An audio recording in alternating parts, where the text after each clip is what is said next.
Hello everyone, and welcome to another 24 frames a day video. For those new to my channel, my name is Lee Cree, and I'm a professional 2D animator, storyboard artist, and character designer in American and Japanese TV animation. And as you can tell from the title of this video, today I'll be sharing about my experience working on Bleach, Thousand Year Blood War. This anime has been airing since 2022, if I remember correct. Unfortunately, Studio Pierrot is quite strict about sharing materials from the show, so I won't be able to crack open any of my files and discuss how I went about animating some of them. So instead, in the background, I'll be working on an old animation.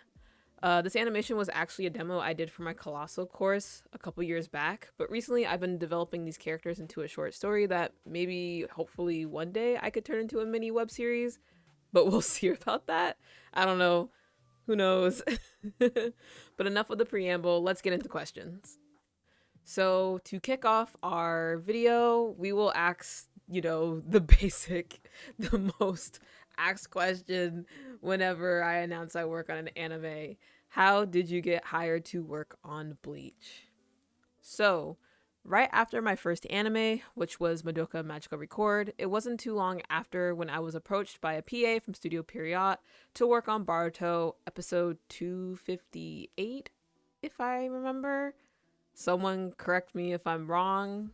Unlike Madoka, which was a cold email, this PA from Studio Pierrot DM'd me on Twitter after I had announced my work on Madoka. For those new to this channel, it's pretty common for foreign talent on anime to be recruited through Twitter.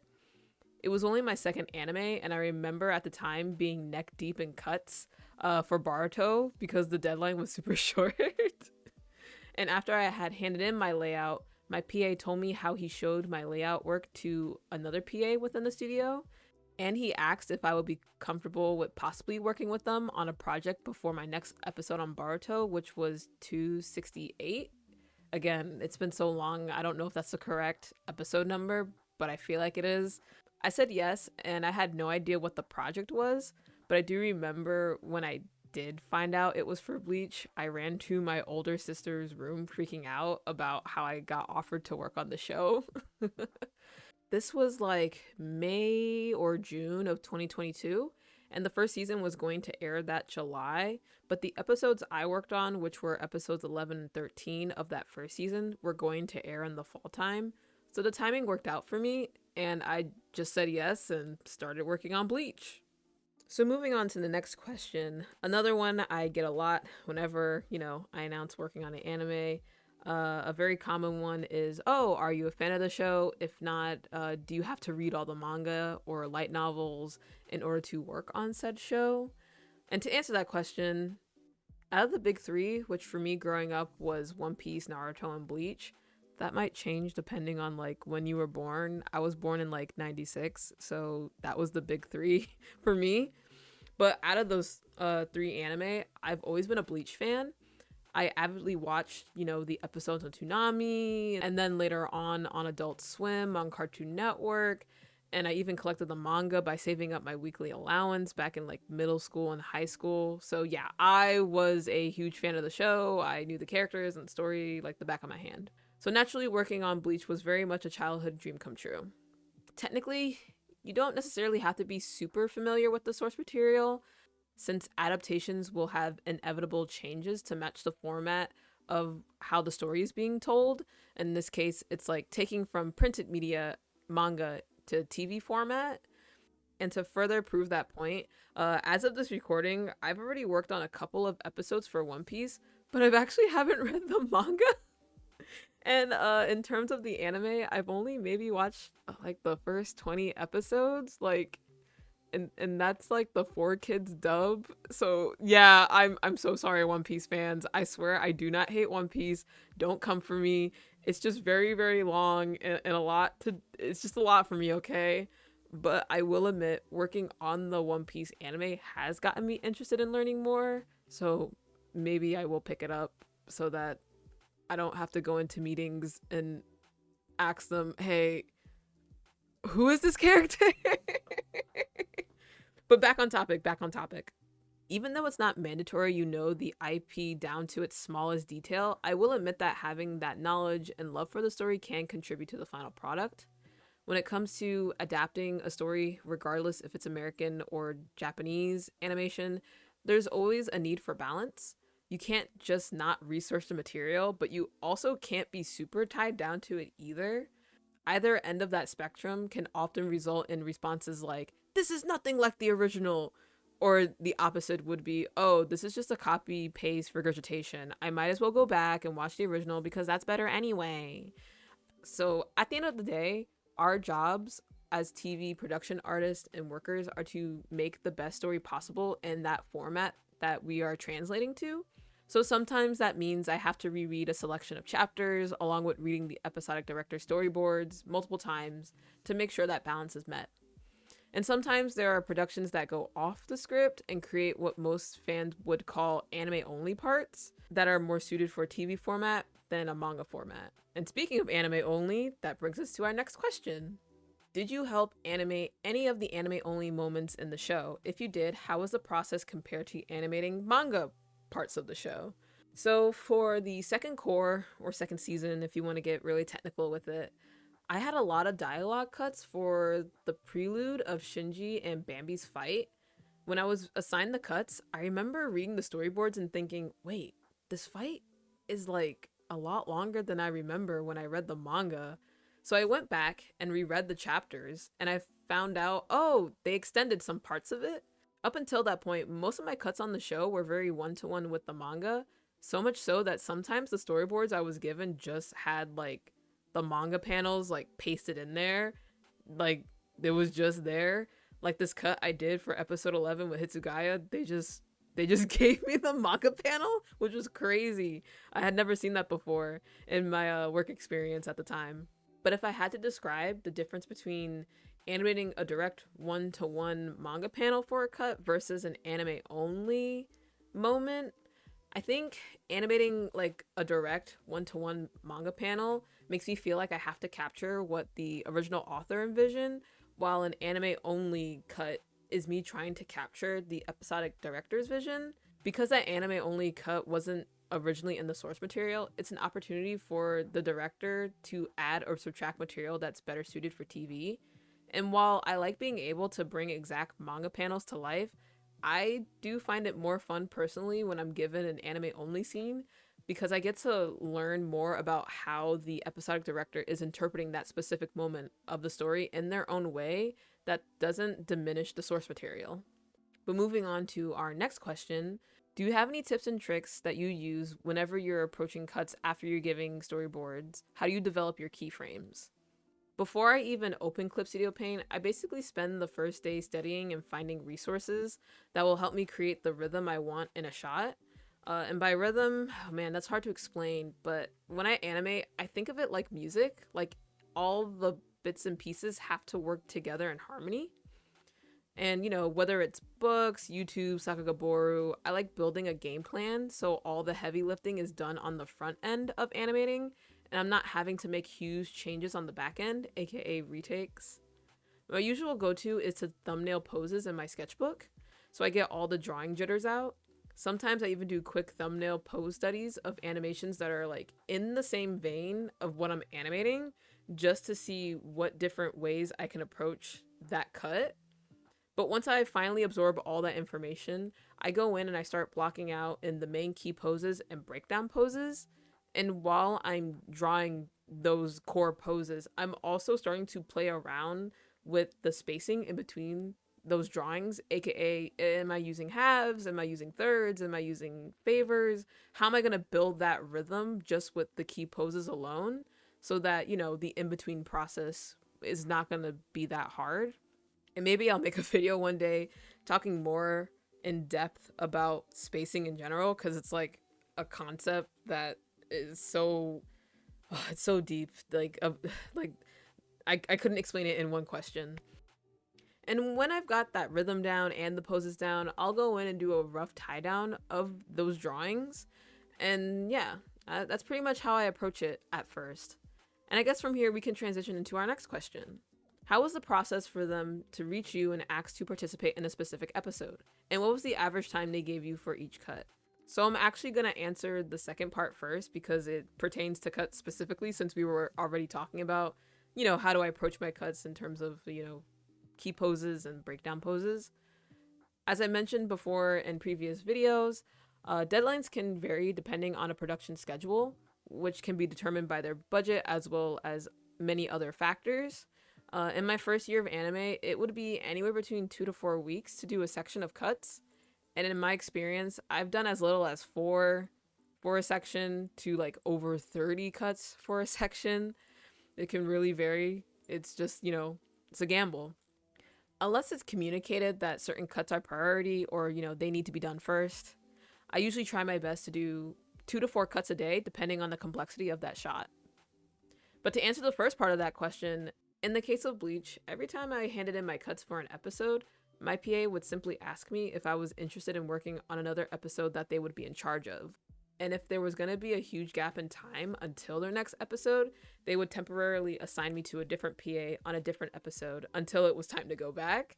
So it was a pretty cool system of like, hey, I really like working with you and I want to keep working with you, but my next episode's not going to be until like 3 months from now. Can you like work on this person episode so like we still have you on deck? It's like, okay, yeah. And that's not for just Bleach specifically. Like I've had that done to me before on many different anime productions. But nowadays, whenever I get approached to work on an anime, the PAs are pretty straightforward with me about what cuts they want me to do because I'm very adamant about keeping my work up to date. So like sometimes they'll be like, oh wow, we saw your Castlevania stuff. Can you like anime action for us? I'm like, no, I don't want to anime action. I want to animate cute girls. It's like a curse and a gift at the same time. But moving on to our next question. Compared to other productions, how restrictive would you say Thousand Year Blood War is when it comes to creative freedom in its animation? Oh, this question is a bit hard to answer because Bleach was my third anime production, so at the time I was still very new to anime, or at least like, the anime production pipeline. I can't really say definitively if they were restrictive or not because at the time I didn't want to impose or try to inject my American ways into their pipeline. So as a result, I stuck pretty close to the storyboards and didn't change much. I was more focused on learning the pipeline, building good work relationships, and building job consistency in my first 2 years rather than trying to stand out with like flashy or like incredibly stylized animation, which isn't a bad thing, by the way. I'm just in the camp of wanting to get comfortable in the water first before I start swimming or really diving because anime is like diving into the deep end of animation. It's hard. It's a real hard job. But I think now my third year of anime, which is crazy to say that it's been 3 years. It feels like I just started yesterday. But yeah, in 3 years, I've gained a little bit more confidence in altering the storyboards that are given to me, but I will only ask to do that kind of stuff when I'm speaking to the director or want to pitch something. On a current anime gig I'm on, it was a lot of fun to pitch manga specific things that fans would love, and it got pretty far, but unfortunately we had to cut one thing due to light sensitivity issues. So sorry guys, no impact frames. I tried my best, but I'm not a Sakuga god, unfortunately. And I think for Studio Period, it's about bringing the best of the best for the Thousand Year Blood War arc to further elevate Tite's vision. So I wouldn't be surprised if they did encourage more creative freedom in order to achieve that goal, though that's just my speculation since I was a newbie and was too afraid to try. But I feel like the anime so far speaks for itself, whether or not they were, creatively wanting to do better and, just push the envelope even more. And moving on to our next question, do you have a specific scene or character that you loved working on or would you want to work on? And this is like a super easy question because I answered it before, but it was Hitsugaya. As I said earlier, on my first episode of Bleach, I got to animate Hitsugaya, who's my favorite character, like in the whole entire story, period. Can't tell you why, I'm just into him in a like non-weird way. Don't be weird, guys. I just really like his design. I think he's really cool. No pun intended, because he's like an ice guy. I remember when I visited Studio Period back in May 2023. Yeah, 2023. So like 2 years ago. Oh my god, that was 2 years ago. But I remember when 2 years ago, when I visited Studio Period in Japan, I actually told my PA how happy I was. He gave me my favorite character to animate, and he had no idea that I really liked Hitsugaya. So, as a thanks for thanking him for letting me animate Hitsugaya, he gave me a bunch of Hitsugaya merch that was in the studio. Like, I have so much of it, and I still use like my Hitsugaya mechanical pencil to this day. It's just really funny. Every time I look at it, I'm like, hee hee ha ha. But another character I surprisingly enjoyed animating a lot was Shinji. Maybe it's because his design is simple but effective, or maybe because my friend voices him in the dub. But either way, he was actually pretty cool to draw, and I hope I get to draw him more if they, have me again. But it was still fun. I'm not gonna complain about that. But before I start geeking out even more about Bleach, because I'm such a Bleach girl, I can't help myself. Let's move on to the next question. I've always loved Bleach, and I can only imagine what it's like working on one of my favorite animes. Do you sometimes pinch yourself to see if it's all real? I know I would. Oh yeah, definitely at first. Like when I started working in animation in general, because my first job was at Sesame Street. Yes, like that Sesame Street. I do remember thinking, whoa, is this real? I can't believe I'm doing this. But now I think after working in animation for 8 years, I'm finally realizing, oh wow, yeah, I do make these shows for a living, don't I? For the past 8 years, I've had this habit of moving on to the next gig and never really relishing in the work I've done or like celebrating the work I've done. I'm so used to having to hustle that now at like 28, soon to be 29 this summer, I'm learning how to slow down and be proud of the work I've done. I wouldn't say the magic has worn off for me or anything because I still very much love what I do. So much so that now I make YouTube videos talking about my work experience and try to share the knowledge of animation to you guys. But I just have more knowledge and insight about how these productions are made, and sometimes knowing that information reveals that all that glitters isn't really gold. If anything, I just have immense gratitude that I'm able and hopefully will be able to continue work on these stories that I've loved since I was a kid myself. I truly see it as an honor to contribute to shows like Bleach because I know how much it means to people, whether they're older fans or newer fans. But let me not get too sentimental. Let's keep moving on. Let's answer the next question. How do you balance your freelance work since shows have similar airing schedules? Do you pick one show to freelance for that season, or do you jump around working on multiple shows, but only work on a couple of cuts from each one?